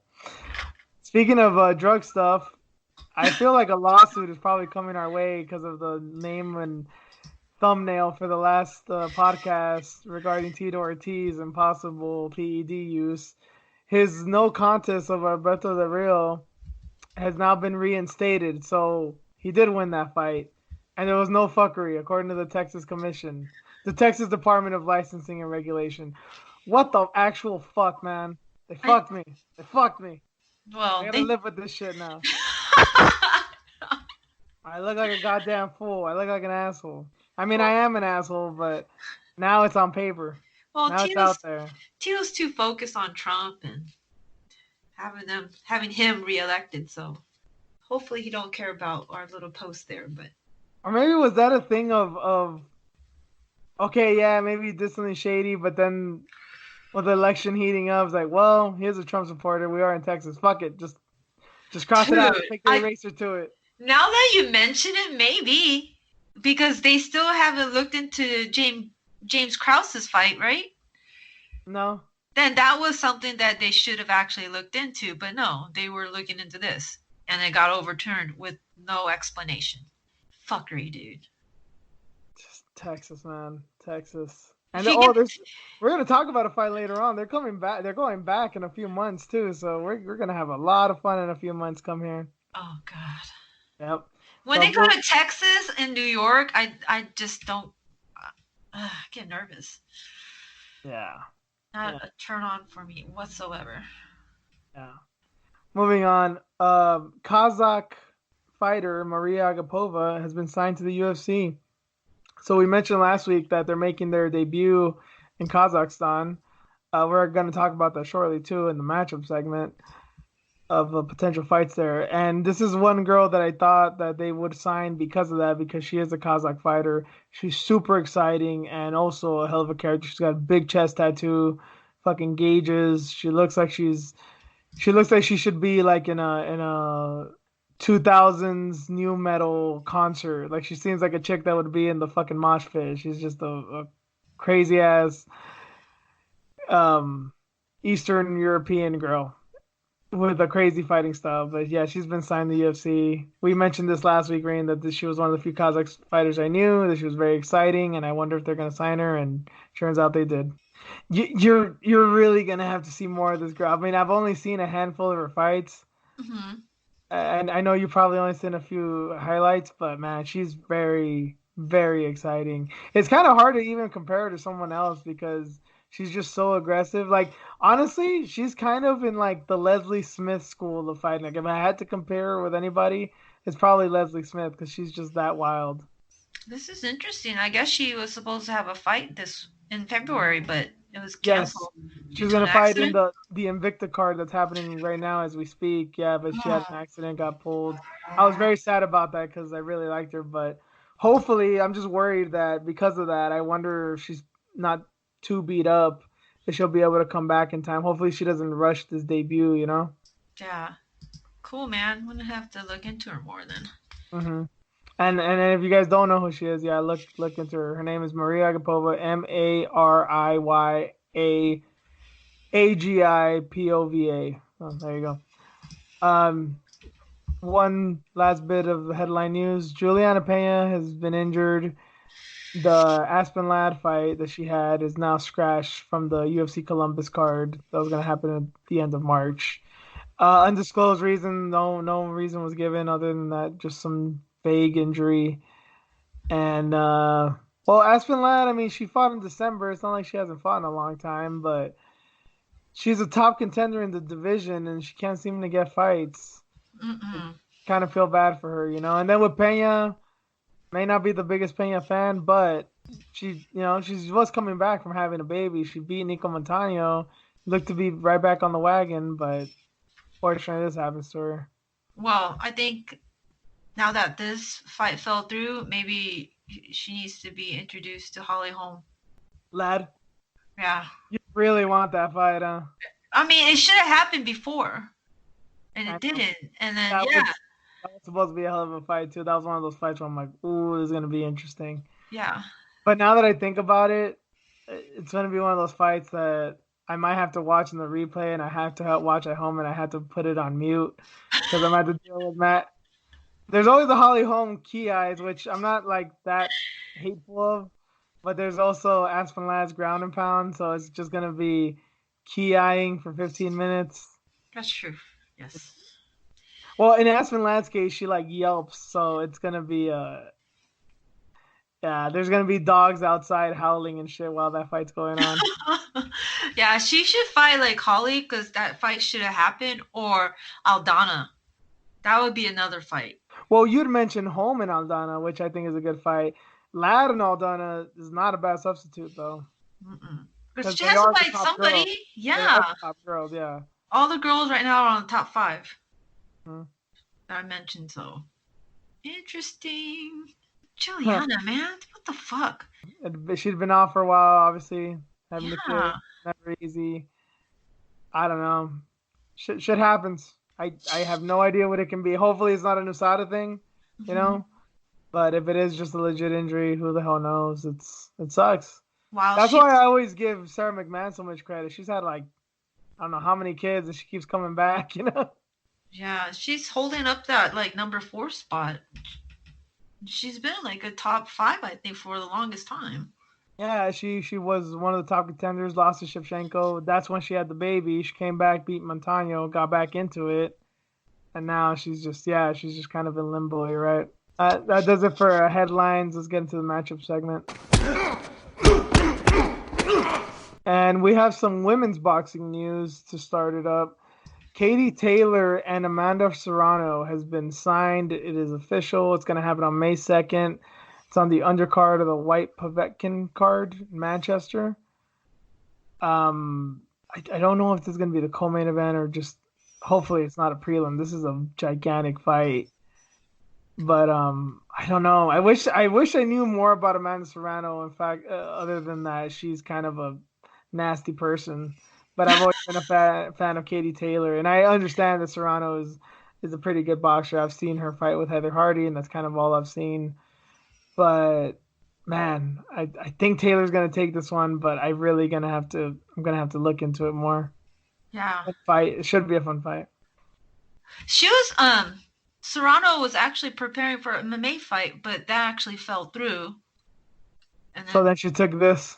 yeah, this one came. Ah, Yeah, because I mean, she doesn't want to sit there and wait. She wants to, keep it moving. So she's like, "Get me back in the boxing ring then, if they're gonna keep on fucking with me." I respect the attitude. I mean, I don't have a problem with Serrano as a fighter. She seems to be a very determined one. She just has some really fucked up Views. worldviews and some really just nasty comments she makes. Just not the biggest Yeah, fan. Yeah. yeah, I get you. But yeah, this should be exciting though. Yeah, I don't bring up too much boxing here sometimes, and definitely not on the women's front. But this is a fight that's like genuinely big. This is one of those fights that I think even people who don't watch female boxing, I think like the women's MMA people are gonna tune in for this one because they definitely know who Taylor is, and of course they know who Serrano is since of her her background in MMA as well. So this should be Yeah, fun. yeah. I think she's actually a free agent now too. She's not with Combate anymore. Serrano. So Combate's kind of gone through some weird changes as of late too. So yeah, it's probably gonna be happening with other fighters as well. yeah, so she mentioned like she tweeted something out to like Bellator, like I'm a free agent or something. So that'll be interesting too if she gets signed with them because she wants to fight MMA and box. So And if she wins, like if she can beat Katie Taylor, man, that can get her some big money in MMA too. Because even people in MMA know who she is, and they know Hmm. what a big accomplishment that's gonna be. Yeah, and it'll be with the zone. So Yeah, and then with Bellator, yeah, they have the whole company thing going on. Yep, you're right. We mentioned earlier Mariya Agipova, the Kazakh fighter, getting signed, and the Kazakhstan card happening in June. Well, it looks like there is a headliner for that fight now. Marlon Moraes is going to fight Peter Yan, and oh my God, my nipples are hard. I love this fight. Holy shit! I cannot wait for this fight. There's very few fights that when Woo! you hear them, like the first thing that comes to your mind is just bloodshed. Like there will be blood. There's gonna be some fucking blood in this fight. God damn, it's been a while since we've seen Peter Well, Yan. when did he knock out Favor? Wasn't that? Yeah, that was the Covington Usman card. That was in December. That's right, December, and then before that it was June, Yep. and then before that was February. So And Moraes fought on that same card too. That's when he yeah. beat Aldo. So yeah, they're on the same trajectory. Yan, obviously, I mean Kazakhstan is not Russia, but they were Hmm. part of the Soviet Union, so they might as well be. And he honestly, Peter Young looks more like a Kazakh than he does a Russian because a lot of Kazakhstani people look kind of Asian the way that Yan does. And obviously with his name, that is a bit of an Asian name because there is a lot of Asian people in Russia. So yeah, he's definitely going to be the hometown favorite. But man, this is just going to be a barn burner. You can just tell. Damn. Whew. Okay, we have to wait till June. Okay. Hmm. Another fighter that's supposed to be headlining, Curtis Blades has already got a new fight. She's gonna fight Alexander Volkov at UFC Saskatoon. Looks like that's gonna be the main event. That's happening June 20th. Damn. Sweet. I That like dude's it. busy. He's busy. I mean, good time frame too. I mean, he fought in January. Now he's going to June. Hmm. Has plenty of time to train. It's not like these 5 week training camps that the UFC does sometimes just to get shit out of the way. And I'm trying to remember the last time. Oh, Volkov beat Greg Hardy. That's right. That was in November. So yeah, plenty of time for him too. He didn't really get beat up in that fight. So Yeah, keep him active. Like we don't know what the hell's going on with Stipe, and they're gonna do another DC, and there's no way he can face Francis right now. It's too soon. hmm That'd have been like, yeah, they already fought 2 times, so and I think the winner of this fight is like for sure the next contender. I'm pretty positive of that. I mean, Wall Harris and Overeem's out there. I mean, well, there's Rosenstruck and Ngannou. That's the number yeah. one. But this has to be right behind them because Wall Harris and Overeem's been losing a bit. Wall Harris try and put him in a title fight, win or loss after what has happened to him is asking a lot. So I think these are the guys to look at right now. This should be a pretty big fight, very significant fight. So there's that. Another supposed headlining card. I don't know if it's official, but it looks to be all but Dustin Poirier and Dan Hooker supposed to headline the UFC San Diego card happening on May 16th, which is a card I really want to go to. And Rain, I hope you've looked through your calendar and I hope you're free that weekend. I'm free that weekend. We're gonna have to So make some plans, excited. I think. I, Yeah. I know, man. How the really? That's a quick turnaround for Hooker. That was a bad fight. I mean as far as the toll it took on his body, he got Yeah. leg kicked a lot, he got a fucked up jaw, eye, all kinds of shit. He was in the hospital bed with the Felder. stretcher. Yeah, with Felder. So it had to be rough. And then now he's gonna fight Dustin. Wow, dude. All right. And then Dustin who crushing defeat to Khabib obviously off of his title loss. But you don't think this dude's gonna be motivated, man? I mean, this is for sure gonna be just hell of a fight, super exciting fight. But I don't know. I think Hooker's biting off more than he can chew here. Yeah, I think so. Oof. Tough fight. All right, I dig it though, because it's in San Diego. San Diego, somewhere I haven't been there in like 2 or 3 years. It's definitely time I go back around too. I love And I that. haven't been in San Diego proper. I always end up going to like Bonita or Chula Vista or something because I have family down there. But now the San Diego proper, I want to explore the city. This could be fun. So Keep an eye out in May, guys. You may see us. This will be fun. Couple more fights. Islam Makhachev is gonna fight Alexander Hernandez at UFC 249. The Khabib Ferguson card. Just did a press conference earlier. I held my breath. All kinds of madness. I held my breath. I'm like, it's gonna happen, right? It's gonna happen. Quick question. What the fuck was Tony wearing? Gloves? He was ready to go. Were those MMA gloves? No, I don't know. I was trying to figure it out. I'm like, are those like bicycle gloves or what's up? And why did he have a baseball? I don't know, but I guess he gave one to Weili because she had it with her at the weigh-ins, the ceremonial weigh-ins. So, they must have met because she loves Tony. She loves his style. Yeah, because if there's anyone that can match his work ethic, it's probably her. They're fucking insane, both of them. Jesus Christ. And I mean that with the most respect, Tony, because I know you get a little mad about that, as was shown earlier today, but it's all good. Damn. Did you watch the press conference?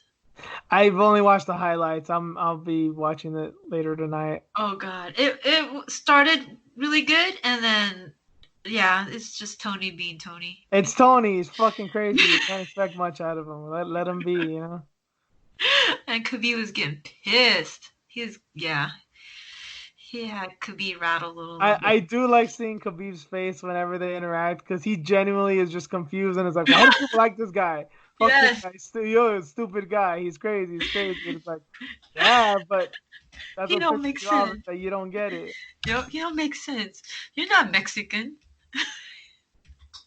It was interesting for the portions that I did see it. And yeah, I definitely want to see the whole thing. Okay, I won't say anymore, but yeah, it was hilarious. I truly enjoyed it.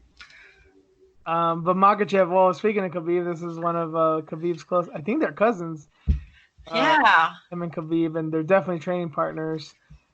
Him and Hernandez. Hernandez is, fuck, man. He's one of these guys that I don't know what's gonna happen to him. I think like his time's kind of done. Yes. It's weird because I actually like the kid, and I think he did have a bright future. But something about like the way the Trinaldo fight turned out. I didn't really care about the Cerrone loss. I mean, it happens. He was a young kid, but and then who was he? We started going. Who was the guy he started talking shit about that we were like? He started talking mad shit about a guy that we were like, what? Oh, he started talking shit about Cerrone. Yeah, the fight. Like Connor. Yeah. Yes. I think he's just.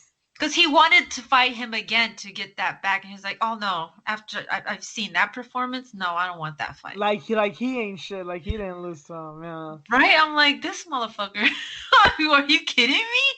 So when he got this fight book, I'm like, oh yeah, somebody's gonna get his ass beat. And Makhachev is not an easy fight for anybody. Makhachev would not be an easy fight for the top of the division. I mean, remember he wanted to fight Kevin Lee, and him wanted to fight for a while. Kevin Lee was one of the few guys that was crazy enough to call him out, but this should be a cakewalk for Makhachev. Boy, I cannot wait. I mean, it sucks that we didn't get to see the Lee fight. Maybe he'll get it after this one because supposedly the UFC promised Islam to him. But yeah, man, I like this. I like this matchup. Gonna be a bad night for Alexander, I think. But anyway, one last matchup. Jennifer Maia is gonna fight Viviane Araujo at UFC Austin, June 27th. So again, UFC's coming back to Texas. Jennifer Maia in Texas with her issues of not making weight. This is at flyweight, so she's staying. Her not making weight, Texas not really giving a shit about a lot of stuff. I feel a disaster coming. I think you're right. I'm surprised the UFC is allowing her to stay at that weight, but I don't know. Maybe they're monitoring it. This fight actually kind of pisses me off because Viviane Araujo she could be the next big thing at that weight class, and they're like just squashing her. Like if Maia beats her, especially if she doesn't make weight, you're left with nothing. Yeah. I don't get it with Maia. We'll see. She has to beat the scale first, right? Yeah, it's unfortunate, man. I mean, I'm still a fan of hers. The thing is, I can't root for her. She's a very exciting fighter, but Mhm. I just can't root for her because she keeps not making weight, and it's really, it's sad, but more than anything, it's kind of infuriating. It's like it just sucks because she's such a good fighter. She has the skills, and if it's a commitment stuff that she's not fully dedicated, that's real shitty, and she needs to get shit going. And if it's a physical thing that she can't help it because of age, because of biological problems, she just needs to move up. You got to suck it up and do it, girl. Yeah. Well, if Vivi does get this done, she's ranked number 7. Jennifer's 4. That'll put her in rank number 4. And then you already know who's ahead. There's like Joanne Calderwood and Chukugian and Jessica Ai. So she could possibly get a title shot coming up if she does beat Maya. Yeah, it's flyweight, and they need all the bodies they can get. But Yeah. this is a fight that can actually build on stuff. But it's this fight at the end could be like Figueiredo and Benavidez does not mean shit because Yeah, somebody didn't true. make weight. It's the exact same thing all over again. Yeah. Terrible, terrible. Anyway, that does it for the matchups, and that does it for MMA. So let's get into our news story of the week. Headline is Coronavirus porn is officially a thing after horny panic hits all-time high. So, I don't really know what to add to that. I think the headline explains it all. Yeah, there is coronavirus themed porn. Yes, I think we're all aware that there's parodies of porn, that there's, obviously porn is never lacking for genres, but apparently pandemics are sexy. I'm just trying to imagine how they set up the scene and whatnot. So they're like trapped in a room, and then some dude comes in and like a suit and a mask or something. Yeah, this is one of the excerpts from there. Is that like this is kind of the scenario like victim not allowed to leave gets more than he bargained for. So he's like gonna get quarantined, and I don't know, some sexy nurse comes in and starts fucking him. I don't know. It's yeah. They're like fucking with the suit on, and he has like his dick hole out. I don't know. I'm just trying to picture the scenario. I'm sorry if I'm being a little graphic, but I mean, there's furry themed porn. There's people who fucking like animal outfits. There's true. weirder shit out there, but This it's is madness. this is odd though. People are dying because of this, and they're doing this. Like I don't even think it's insensitive or nothing. It's just it's so tone deaf and so like just it's so stupid. Like people are scared to touch door handles and shake hands, but sure, go ahead and fuck like that because that's what normal people would do. Oh, I hope they're like talking about condom use and shit while they're at it. Then, if that's the case, Trojan's about to make some money. no, no kissing, no oral sex, just straight up bland ass missionary position with condoms on. Huh. Do your thing. But apparently, according to this article, there's at least 123 videos up. Who knows if they've What? gone up down since then? Yeah, yeah. So it's not just like, oh, this is kind of a trend. Like, no, they've been going at it for a bit now. That's disturbing, the amount of videos that are available. Okay, I might have to go on Pornhub later for some research. You know what? I need to test you on this because you always say you're gonna do research, and I never question you on it. So next week, I want a full report, man. Okay, I'll do it for the show. All right. That's what that is what it's about. Pornhub. Okay, there's a link right there. Pornhub is interesting. I wonder if we're gonna learn something about this too, because they always have like really interesting statistics. Have you ever seen those? I love seeing those things of like what countries watch, like what genre Oh countries watch. yes, I've The seen those. Russians are really into anal, and Yep. America's really into like lesbians and all kinds. It's the funniest thing, Wasn't and it's very America into like MILF videos? something like that. Yeah, it's been a while. I'm sure it's changed now. Yeah, Yeah, what's her name? God damn, what's that girl's name? Li- Juice. Lisa and oh Yeah, no, yeah, Kendra Lust. yeah, that one. Yeah. The MILF. the the MMA's hottest MILF, I guess. I don't know. Yeah. Yeah, hottest MILF fan, I guess. That does it for the show. That does it for the news. Want to thank you guys for listening. You can find us at anywhere podcasts are, basically iTunes, Spreaker, Spotify, you name it, we're there. You can find me on Twitter at Juice_MMA. Rain. Fox with you on Instagram and Twitter. And remember, everything is possible. Yeah, well, and if Romero wins this weekend, we definitely can believe him. Yeah. But I still think Izzy does it. And yeah. Follow the podcast at iFoxWithJuice on Twitter and Instagram as well. And all the positive thoughts and prayers and to the good juju, chi, whatever, to Weili Zhang. I think this is going to be a very fun weekend, and we're going to see Joanna flat on the canvas. I think people are going to be screaming bloody murder when this happens. I hope I am. I think I will be.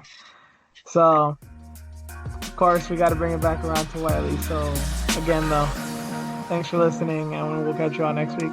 Later. See ya.